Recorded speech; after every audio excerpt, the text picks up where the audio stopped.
We are here with Sophie with Get Back in Shape. Sophie, welcome to the Thintopia show, I guess. Tell us a little bit about yourself, kind of what brought you to where you are today. My eating habits were never good. I've been eating really terrible since I was really, really young.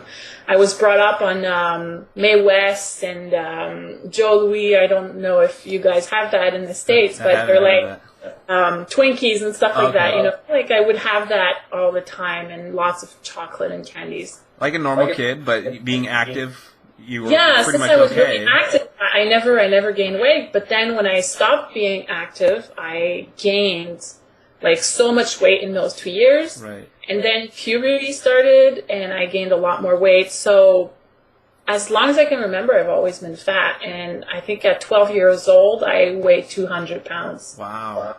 And I was an overweight kid too, but and I remember feeling like in 6th grade, I tried out for the wrestling team, and I had to, in wrestling, you have to wrestle kids of your same weight class, and I was in the same weight class as most of the 8th graders. And needless to say, I didn't do very well, and I didn't last very long because these strong 8th graders who their weight was mostly muscle were just pinning me every time. So then tell us about your first journey to get in shape. well, that was one thing I want to say though is that I still feel really lucky that even with the weight, I don't have one of those really sad stories where I was picked on and I was left in my corner and I never did anything. I always managed to sustain some kind of good esteem about myself, and even though I gained the weight, I got immediately back in sports, and I wasn't the last. I was actually always the first one picked in gym class because I've always been really, really good at so many sports. When I was 27. Yep, I think it was 27. My daughter turned 1 year old, and I have this picture, which is probably, it's the picture that made me realize that, oh my God, you see this picture right here. Okay. You see me with my husband, and on the t-shirt it says, La vie est simple. Manger, dormir, répéter. So that means, in French, it means life is simple, eat, sleep, repeat. And when I saw myself on that picture, I think I cried. And it was that picture was a huge wake-up call for me. And with my daughter being 1, she started walking, and I had to follow her. I wanted to play with her, and I was always tired. And I really don't know. A lot of people say, oh, what was your moment? I think it was a whole bunch of things together.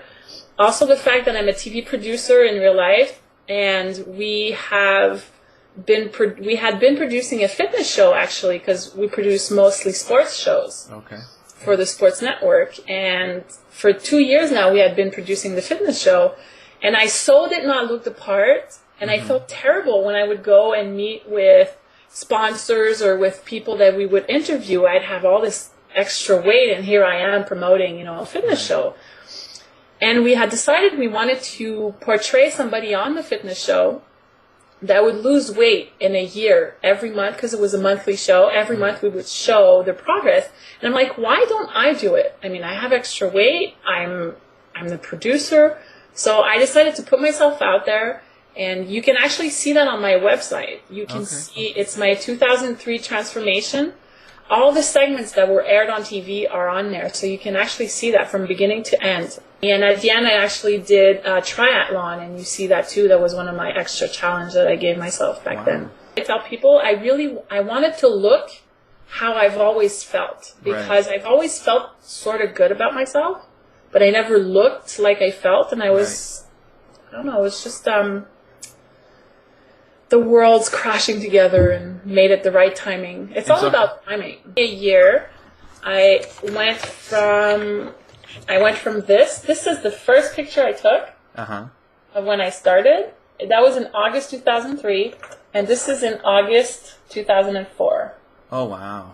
So that's when I ended. That's amazing. And then I took my journey somewhat further. I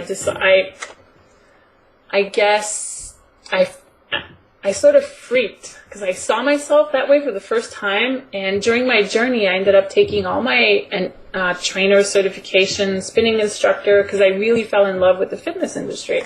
Right. And I decided to go from fitness. So I went from this in 6 months to this. Wow. That is amazing. So that's me. And I did fitness competitions for 2 years. And if you ask me if I would do it again, I wouldn't. Okay. I'm happy. Well, we can't change back the past, but I learned a lot. But I think I should have put all that energy that I put in doing the fitness competition, I should have put that to finding my balance. Because I don't think I would have gained it back today if I had used all that energy to... So you kind of burned out then, it sounds like. I did. I overtrained, and when I stopped, I got really, really sick for many months. I couldn't sleep. I was having nightmare. I couldn't lift weights. I'd go to the gym, and I couldn't even bicep curl 10 pounds, and I could do like 20, 22 usually. After being so in shape. Yeah, after being so in shape. So and you still probably did you still look in shape at that point?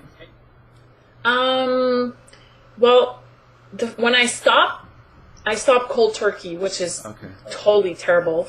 I stopped taking everything on the Monday, I think. Mm-hmm. So that is the reason why I got really sick and tired. But in the first 2 months, I gained back 50 pounds. Wow. So I did a huge rebound, and that got me feeling so terrible. And then in the course of the next 5 years, I slowly almost gained back the whole 100 pounds I had lost. It seemed like maybe you're just a really competitive person. True, I have that, but I think I need challenge. I always need some kind of challenge to help me to drive myself. Right. And I think I just chose the wrong one. And I think also for the wrong reasons, you know. Yeah, well, you know when you've been fat all your life and you actually see your abs, there's like something that goes in your head and you flip because... Well, it's amazing transformation. I mean, I look at it and it's funny that you look back at those years as you wish you hadn't done, you know, the fitness competitions. But a lot of people are probably looking at just going, wow, I wish I could do that. I wish I could do that. But I don't think a lot of people really think through of what that means, like what it means to be a fitness competitor. It's funny because as I do more and more of these interviews, more and more I'm learning that balance is the key. And it's not about weight. It's not about chiseled abs. It's about finding balance no matter whether you reach your ideal weight or not. It sounds to me like, and I'm kind of just coming to this realization that balance is really everything. It is. But unfortunately, to get to that weight, you can't have a balance. That's what I tell people. I mean, balance means stability. It means no movement. It means no going up or no going down. Right. So to lose weight, you can't have a balanced nutrition. It's impossible because the word itself says it. It means balance. It means you're not going to gain weight, but you're not going to lose weight either. So to lose weight, you got to create an imbalance. But once you have reached that goal weight that you have, I tell people you got to put 4 times as much energy into finding that balance after you've lost the weight. Losing the weight is the easy part. Right. It definitely is the easy part. And all those companies, Weight Watchers, Jenny Craig, whatever, they don't want you to find that balance because if you do find that balance, you won't need them anymore. Right. So for you to lose the 100 pounds, how often were you working out? Was it like 5 days a week? I was working out. I was weightlifting 3 times a week. And I really, really believe in weightlifting. Everybody should do it. It kickstarts your metabolism. Mm-hmm. It will make you burn more calories just doing anything, just sitting down, just getting up, going up the stairs. It really, and in the end, you will burn twice as much calories compared to somebody that doesn't weightlift. Mm-hmm. And so I would do weightlifting 3 times a week, and I did a lot of spinning. I probably did 4 to 5 hours of spinning per week also. Okay. And then your diet, were you counting calories at that time? Nope. I never counted calories. I still don't to this day. Mm-hmm. I just learned how to eat right, how to make the right choices. I was seeing a nutritionist, naturopath, and once a week, every Friday, he would be the one who weighed me, who measured me, and he just taught me what to eat, when to eat it, what not to eat, how to make good choices. And any key words of wisdom that you could share that you learned that you remember most? I think it's about finding what works for you. Mm-hmm. A lot of people try to follow a certain way of eating, and he taught me how to deal with my own demons, I guess, and how to, I'm like a chocolate crazy person. It's really hard for me to not eat sweets, not eat desserts. And to lose, I lost 100 pounds, and every day I had some sort of dessert. I try to have a mainly non-processed food diet, of course, with meats and vegetables and fruits. But I do have the chocolate pudding. I do have the non-fat whipped cream. And I used to drink a lot of aspartame, Crystal Light, that juice there. Yeah. The no sugar juice. Right. But that's the poop machine. If you ever hear me talk about the poop machine. That's him right there. Oh, Mama.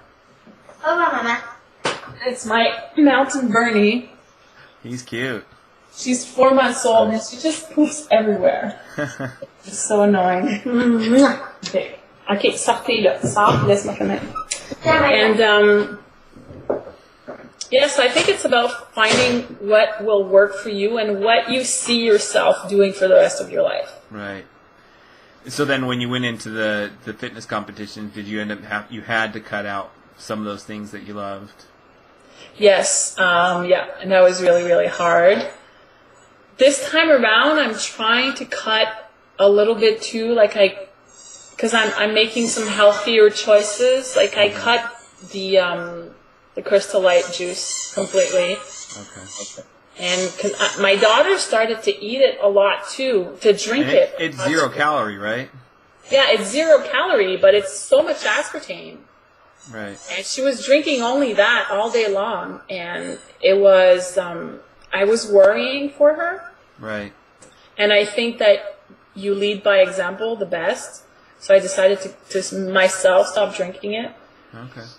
And yeah, that's about it. So this time, you don't have anybody, you don't have the dietitian helping you out, nope. Or personal trainers. Luckily, it sounds like you already kind of have an in at a gym. Are you teaching cycling or spinning classes now? No, I stopped teaching spinning in June of this year, June 2010, because I wanted to focus on me. I don't have a trainer that's doing my program. I don't have a nutritionist, because that's one of the things that I think didn't help me and was my downfall in 2003, is because I had so much support. Mm-hmm. And when I finished the TV show, I went from having a trainer 3 times a week, having a supervising trainer who would do all my programs, seeing the nutritionist, and I even had all my meals made for me. There was a company that would make all my meals, that would supply all my meals. That makes it too easy. Yeah, I was sort of living like Oprah, or you know, or it was like you were a contestant on The Biggest Loser. Yeah, pretty much. I had everything done for me, and then from one day to the next, everything was gone. Although Andre Lalonde, who's my nutritionist, naturopath, and who's become a dear, dear friend of mine, and my trainer Vince Kuziemko, they're still there for me. And Andre, whenever I need to see him, I can still go see him, and they're still there to help me. But this time I want to do it on my own, because I want it to last. I don't want, once I finish losing, I've reached my goal weight, I don't want to see that drastic difference. Mm-hmm. During this particular journey, I'm trying to work a lot on my mindset, on not associating the food to my emotions, No, I'm not rewarding myself. I'm not allowing myself even cheat days. Right. Because if I cheat, then it'll be harder to get back. Like the next day I'll cheat again and I'll cheat again, and it's a wheel. What is so great about eating like a big chocolate piece of cake? I mean, what does it actually do for your body? Nothing. It's just a big load of crap for you. Right. And you feel good for the whole 5 minutes that you eat it, but then you're going to feel terrible. Right. You're going to feel terrible mentally and physically, and it does nothing for you. So I don't know. And it is possible to work that out of your system. Right. It is. The mind is a very powerful thing. And if you keep telling yourself that the apple is what's good for you and it's what's making you feel good, at some point you won't crave those things anymore. It's just about always reminding yourself why you're doing it and that it's for your health. It's good for you. Right. I think people that fail is because they forget to talk to themselves. They forget to remind themselves of their goals. I haven't eaten Nutella in 45 days now. Wow. And it's still there in your cupboard. Yep. That's willpower. There. Yeah, I know. I've been having trouble because at work somebody keeps bringing donuts to work. Oh. And I haven't gotten that in my mind. I'm trying to overcome that in my mind that I can say no. It's a free donut and I can say no. But I have been able to do it in the past, but for some reason I justify in my mind that one won't hurt. It's just 210 calories. And I can fit that into my diet. And honestly, I probably could work it into my diet somewhere like you did on your first competition. Uh-huh. Or your first challenge. But it never is the case that's what happens, is because one turns into 1.5. I'll cut one up and say it's just a half of one. But it is really a drug. I mean, carb, your body craves it. It's totally like a drug. And you have one donut, and the next day your body's going to be craving for more because it's true. And that emotional eating is that we're eating for that feeling rather than eating to get because what we're supposed to eat for nutrients and for energy. That's the sole reason to eat, for the nutrients, for our body to get all those nutrients, and for us to have energy to operate. Yep. But when we're eating for that sensation of, this tastes good, I'm getting a rush, that sugar rush, then that's an emotion. We're eating for emotional reasons because we're eating because it feels good rather than to actually feed our body. And that good feeling is never something that lasts, like you were explaining. That sure you feel good for a couple minutes, but then it's not gonna last, and that's where the addiction comes. It's like, I need that good feeling. I want that good feeling. So the only way to get that good feeling back is to keep eating. So it's our whole mentality. Is what I'm learning has to change from I'm eating to feel good. I'm eating to feed my hunger and to feed my body. You're doing a challenge on your website for people. Anybody can come on and join and participate. How do they participate, and what's going on there? I call it a challenge, but basically what I want my site to be is just a resource where people like me, like you, people that are on a weight loss journey can go to my website, and I have a tab where it says take the challenge, and then you have Canada, USA, and others, because I don't know how big it's going to get with the month. But you can send me your name, where you're from, and the links to whatever medium you're using, either YouTube, or it can only be Facebook, or just a blog. And I'm going to put you up there. So my site will become a resource center if you want to look at everybody who's doing a weight loss journey. Right. And you can just come on the site, click on there, and you'll see everybody that's doing it. So basically, take the challenge. It's get back in shape. That's the whole reason for my name. The challenge is to get back in shape. That's as simple as that. And then you do some vlogging, and your YouTube channel is Get Back in Shape, and so I'll share the link on the description here. It's getbackinshape.tv. Yep, that's the website. That's you share your weigh-ins, your weekly weigh-ins. Yep. And what else? How else can people follow you and get involved? Well, I have Get Back in Shape page on Facebook, and my Twitter is Shape TV. Okay, it's there.